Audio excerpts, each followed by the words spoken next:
स्थान हिमालय की गोद। ऋषि अद्वय वर्षों से एकांत में तपस्या कर रहे हैं।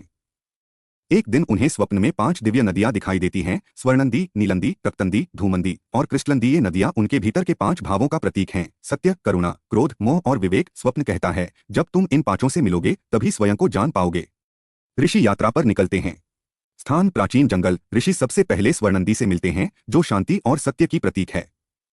वहां एक वृद्ध वृक्ष मिलता है जो हजारों साल से नदियों को बहते देख रहा है। वृक्ष कहता है, हर नदी बाहर की नहीं, भीतर की धारा है।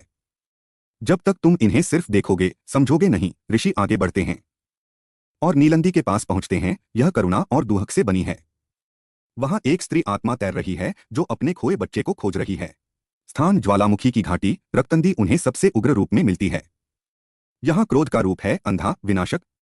ऋषि अपने ही क्रोध के अंश को पहचानते हैं। पुराने शिष्य जिन्होंने विश्वासघात किया था, ध्यान और संतुलन के द्वारा वह अपने क्रोध को पहचानते और शांत करते हैं। धूमंदी, जो मोह और भ्रम की नदी है, उन्हें भटकाती है। पुरानी इच्छाएं, माया के छायाचित्र, युवावस्था का आकर्षण।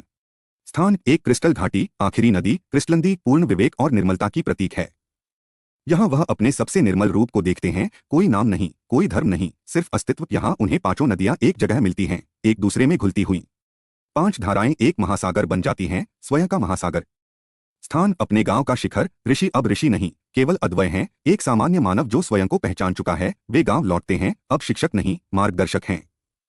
गांव के लोग उनके भीतर बदलाव महसूस करते हैं, पर वे कुछ नहीं कहते। अब पंचरत्न नदियां उनके भीतर हैं, जीवन भर बहती रहेंगी।